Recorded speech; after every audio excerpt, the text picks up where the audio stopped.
Welcome into Locked On Phillies. In today's episode, I react to the Andrew Painter UCL sprain news and tell you exactly what that means for the top pitching prospects in baseball's path to the major leagues. We'll break it all down on today's Locked On Phillies.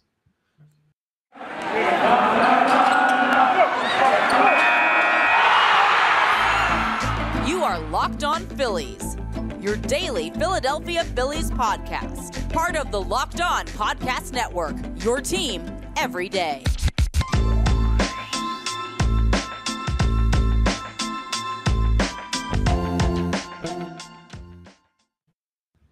Welcome into Locked On Phillies. I am your host, Connor Thomas. Been talking Phillies baseball for years, and I'm still sad about Andrew Painter, even though I know I should be disappointed at this point. With just about every opportunity that the Phillies have for something to go their way. Anyway, thank you for making Locked On Phillies your first listen every day. We're free and available wherever you get your podcast. This episode is brought to you by FanDuel Sportsbook, the official sportsbook of Locked On. Make every moment more. Visit FanDuel.com/LockedOn today to get started. Pardon my voice. My voice sounds a little bit like deeper. It was a buddy's birthday last night, and I had a little bit to drink. I had a couple beverages, as one does when your friend has a birthday. So I think it sounds all right, though. I got a little bass in my voice, so maybe I sound a little bit more commanding when I tell you that Andrew Painter's situation is not good, ladies and gentlemen. It's not good. No. We found out after a long wait and a second opinion from the best elbow doctor in the country, who was busy working at the NFL Combine. That's what the holdup was. They wanted to seek a second opinion. He was the guy, Dr. El-Atachi. I don't know how to pronounce it. It's not important what the doctor's name is. He's the guy who did Bryce Harper's Tommy John surgery. He's widely regarded as the best elbow surgeon in the country. So they wanted a second opinion, they being Andrew Painter's camp and Scott Boras, who's his agent, wanted a second opinion from the best elbow doctor, which makes sense. And he confirmed what the Phillies had seen when he got a chance to see it after he got done all his work at the NFL Combine, checking out players there. And the diagnosis is it is a sprain in Andrew Painter's UCL. What does that mean? First of all, if you haven't seen the reports or jumped into it, a UCL sprain is basically a slight tear. Sprain means a slight tear. So just very like a small one that will heal without surgery. But that's a sprain. Sorry, I got to be careful because strain is something different, and rupture is a complete tear. Like when someone ruptures their Achilles tendon, that's like the tendon completely snaps. This is not that. It's just like a slight micro tear in the UCL that can be healed with rest and physical therapy. I know because I've had this injury. I know how it feels. And the first place everyone goes on that is like, well, you never pitched professionally. I get that. Listen, I'm still a human being. I've still had the same injury. I can talk you through a little bit about what it's like to go through this process. So the reports are he's going to take about a month's worth of rest, and then he's going to start a light throwing program. Let me translate that for you into what to actually expect. So 4 months is going to do just hang out and let it heal. Let the ligament, the ulnar collateral ligament, just heal itself back together, hopefully with the proper amount of rest. It'll be back to normal. They'll start a light throwing program to test it out and work up the arm strength, and then he'll progress from light throwing to bullpens, to long toss, to simulated games, to back to live action. Now, here's exactly how this is going to work when it comes to what's going on with the Philadelphia Phillies. No shot Andrew Painter makes the opening day roster now. Absolutely no chance. I mean, he's not going to be ready for opening day. He's resting for at least a month, and opening day is only like 20 days away. So that sucks. My next version of the projected roster is going to look a lot different because Andrew Painter is certainly not going to be on it, which is great. It's awesome. I absolutely just love the top pitching prospect in baseball having an elbow injury that causes him to be shut down after his first spring training start that we get a chance to watch. It's absolutely awesome. It looks great, and just like that, he snatched away from us. What this means is, yeah, like I said, for a month, he's not doing anything. That light throwing program, I don't know, probably a week to 2 weeks. The period of long tossing and bullpen, probably another week to 2 weeks. And then you're looking at simulated games or games in the minor leagues or things like that before he's ready to potentially get the call up, called another week to 2 weeks. So put this at about, I'd say, 2 months total on the injury, barring setbacks or anything. 2 months total on the injury until he's ready to throw in an actual live action game at his full level that he was prior to having the UCL sprain. So today is, as I'm recording this on Saturday, March 11th. So if we're looking at 2 months, we're looking at simple math, May 11th. That would put you partway through the second month of the Major League Baseball season, the second full month. I know they open up in March, but the second full month of the Major League season. And, I mean, we'll see if that's a point where they want to call him up and you go with a 6-man rotation there. That's not too late in the season. It's not. Because my biggest fear with Andrew Painter was if you start him down early and you bring him up later once you're sure he's ready to go and everything to limit his innings at the Major League level, some of his biggest moments are going to be in his first few games. Like, he's not really going to get an adjustment period in games that are early on in the schedule that don't feel like they have as much pressure or as much riding on them. I mean, it'll be pressure in general because the kid's going to see his first Major League action at some point this year. At least we hope. But now this is the first signs of doubt of that because he's dealing with the UCL sprain. We'll have to see how he comes back from that and how the arm recovers and what happens there. Now, guys have pitched with partial tears of their UCL, with UCL sprains, with UCL strains. Guys have pitched through it and then gotten surgery after. So there's a situation where this isn't that big of a deal when everything's all said and done. He's 19. You got plenty of time. Listen, Aaron Nola is 29. Andrew Painter's 10 years younger than him, okay? Go to, 2033, and Andrew Painter will just be turning the age that Aaron Nola is now. So there's a lot of time in this kid's career. I get that. And it's not like the end of the world. It's not Tommy John. It's not his season's done or anything like that. So that's good, I guess. It's just what drives me insane is the potential of having him on the opening day roster, building the excitement, and then having it immediately snatched away. It feels very much like what losing a World Series feels like. And this keeps happening in Philadelphia. You get close to greatness, and then it's taken away from you. Or it's lost, maybe not taken away. I guess it's all technically taken away if you give credit to the teams that are winning these championships over Philadelphia teams. But this is very much that feeling where you get close to greatness. You have the top pitching prospect in baseball, and you think he's going to come up, and the team seems like they're interested in starting him on not starting him on opening day, but having him on the opening day roster, and all of a sudden that's taken from you because of a UCL sprain. So that sucks, but it's not the worst case scenario. I will tell you that when I had this injury, it led to more injuries of the arm. Your arm, like whenever you have a sprain or a strain or something of a ligament, what gets put at risk is the other. I also have a background in personal training, so I'm not just talking out of my rear end on this one, but other ligaments and tendons and stuff in your arm are used differently. And there's more strain put on those because you're trying not to use, or your body's trying not to use, the ligament that's injured. For me, what ended up happening, the UCL on the inside of the elbow here, I had a partial tear in that, so I had the sprain. And then my triceps tendon on the outside was something that I tried to throw a different way because I was trying to protect my elbow, and then I had triceps tendon issues. It's other things that can go on. Now my elbows are completely jacked up, but that's different. And I don't have, I didn't like take the time off. I don't have that level of physical training at my availability. I don't have those type of doctors. I didn't play Major League Baseball. I'm not that caliber of pitcher remotely that any of these guys are, much less Andrew Painter. So I'm not saying he's in for the same thing as me, but I'm saying it's tricky to come back from this when you're talking about a sprain and it's kind of a feel thing, and you could have a twitch at any point that partially re-tears it or whatever. So they're going to be cautious with him. It really slows down Andrew Painter's development. It really sucks because we were excited to see him at the Major League level, but it is what it is. Now, coming up, I'm going to tell you why maybe a sprain actually ends up being the worst case scenario. We're going to talk worst case scenario. I know it's not fun, but we have to face the worst path so that we can try to evaluate how likely the best path is. So we'll talk about Andrew Painter's UCL sprain, of course. It's just another day in Philadelphia sports, right? What a news Friday it was, and just we're wishing for the best. I'll tell you coming up next why it could be worse than even a full tear of the UCL. I know that sounds crazy. I'll explain as we continue Locked On Phillies.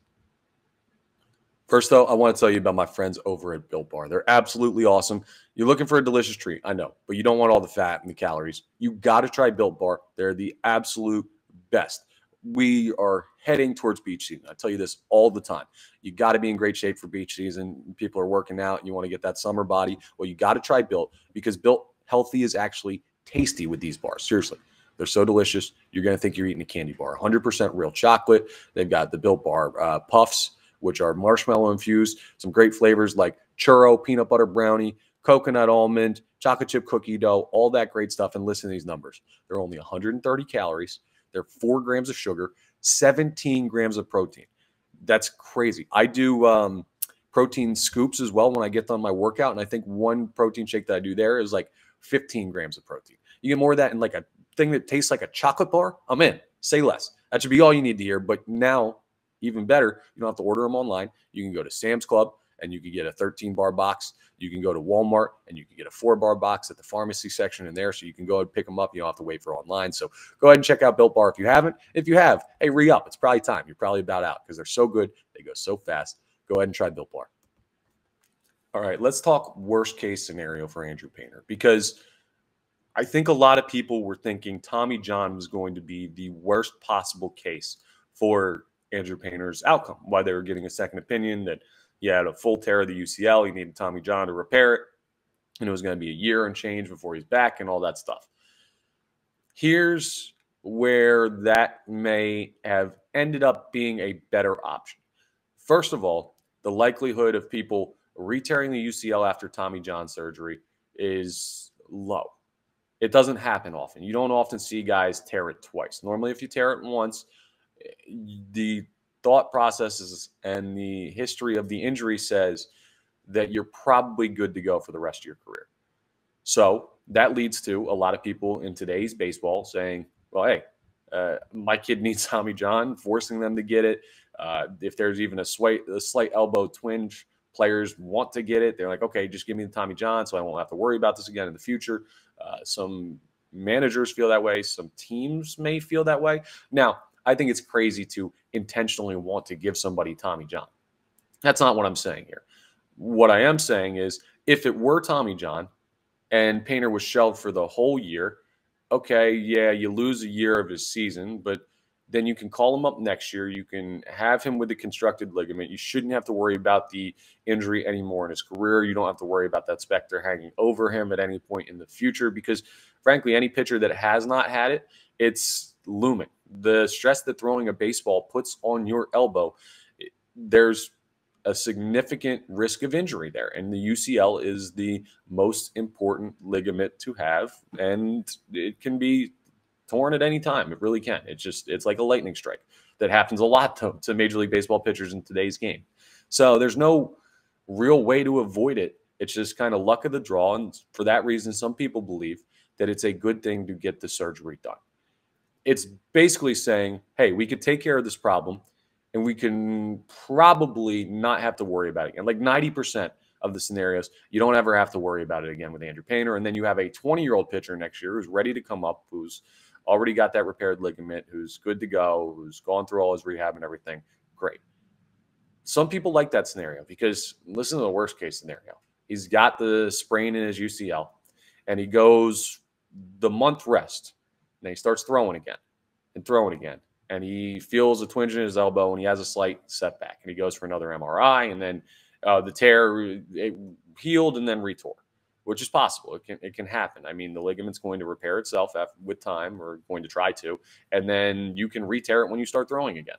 So you're looking at a situation where he could have a setback and then it's back to 2 weeks of rest. And then he throws again and a setback and it's back to 2 weeks of rest. And then he finally gets back to where he wants to be. And then a full tear. And then you're losing not only this year with him doing rehab for the sprain, but it weakens his elbow, how many times he keeps trying to work back from it. It weakens the structural integrity of the ligament. He ends up with a full tear. He ends up missing 2 years instead of 1 year. And then you got to get the surgery done anyway. Whereas if you had just fully torn it in the first place, you could have had it done in a year and just said, hey, it sucks we're losing them for this year, but we're done with it. That's why the sprain could end up being worse than the full tear. I'm not saying it is. I'm not guaranteeing that at all. I'm just saying it's a possibility. And that's why it's so important for the team to be cautious with how they rehab him and when they bring him up and the way they take care of his elbow now that he has this partial tear in the UCL, the sprain, as they're calling it, because you don't want to lose him for 2 seasons. You can't. Aaron Nola's up for an extension. He may get it, but I mean, Zach Wheeler's coming down to the end of his contract. Ranger Suarez is going to have to get paid. You brought in Taijuan Walker for a couple years, but you've got to figure out an option in that 5th starter spot, and I can't have it be Bailey Falter multiple years in a row, and I can't have you committing big money to a free agent pitcher when you have all these guys you're signing in free agency. You might have to pay Rhys Hoskins. You might have to figure out something to do in the infield, depending on what's going on with like Edmundo Sosa's depth. Like these are all problems that are going to pop up and things like this that you'll have to look at in the future that will cost money. And it'd be better to have a guy under team control who's young, who you can trust, who's durable, who can throw a bunch of innings, who's super talented, like an Andrew Painter, that's ready to go at the major league level. This could potentially take that away from you. So that's not a good scenario. None of this is good for the Philadelphia Phillies or for Andrew Painter. I like to live in the world, because I'm a positive person, that the sprain is a better option than the full tear, because I think they'll be really careful with him. And I think at some point this year, we will see Andrew Painter at the major league level. But I just had to lay out the scenario, make y'all lose sleep at night thinking about Andrew Painter's elbow by saying how the sprain could potentially end up being worse time frame wise for his ability to pitch with the Philadelphia Phillies. It's not great. It's not fun. The Philadelphia Phillies, though, here's what I'll say. The Philadelphia Phillies are absolutely fine. As a Major League Baseball team, they're fine. As an organization, they're fine. They're still really, really, really good, okay? Think about the day that the Philadelphia Phillies signed Trey Turner. If I asked most of you who Andrew Painter was at that point, you would have said, I don't know. I think he's a minor league guy the Phillies have. It wasn't, best prospect in baseball, the second coming of whoever you want to say, the great pitcher in the game.